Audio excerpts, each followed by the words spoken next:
Konflik Asia Barat tengah panas, minyak dunia pun semakin naik. So, apa patut kita buat? Dengar dulu. Bayangkan, yang kita tengah nikmati harga RM1.99 seliter ni tiba-tiba dah tak ada. Kita kena bayar harga tanpa subsidi. Dia macam ni. Contoh kita kerja kat tingkat 10, hari-hari kita naik lift. Lift ni umpama subsidi kerajaan lah. Tiba-tiba lift tu rosak. Terpaksalah kita naik tangga dengan muatan berat lagi. So, apa perancangan kita? Panik ke? Alhamdulillah, tak perlu panik sebab kerajaan tak pindahkan kos kepada kita. Kita semua tak bayar harga penuh sebab kita dilindungi.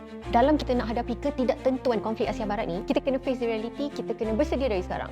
First, kita kena belanja ikut keperluan, bukan ikut trend, bukan sembarang menunjuk. Second, start menabung bermula hari ini. Kalau ada bonus ke, duit lebih ke, simpan sebab emergency fund tu sekurang-kurangnya dapat membantu untuk fasa seterusnya. Let's say Iran dan Amerika dah mula nego, dah cool down, brand pun dah tunjukkan penurunan harga, tapi Means of Flat Singapore atau MOFS tak nampak turun pun. Mesti ramai fikir, wow, brand dah turun, mesti semua harga turun terus. Jawapannya, tidak. Kalau you all nak tahu, harga minyak Malaysia adalah berdasarkan Automatic Pricing Mechanism atau APM yang menggunakan harga MOFS. Ini adalah salah satu faktor kenapa harga minyak tak turun terus. Sebab stok lama masih mahal dan demand tinggi. Jadi harga petrol akan ambil masa untuk adjust. Ini adalah paling penting guys, kebersamaan kita sebagai rakyat Malaysia adalah satu kekuatan. Stop tuding jari, elakkan pembaziran, have empathy untuk orang yang memerlukan. Kita kongsi rezeki sama-sama. Situasi sekarang memang luar kawalan kita, tapi kita boleh buat persiapan menguruskan kewangan dalam keluarga kita, membuat persiapan mental untuk apa-apa sahaja kemungkinan yang bakal datang yang dalam kawalan kita. We are together in this. Sediakan pakaian sebelum hujan.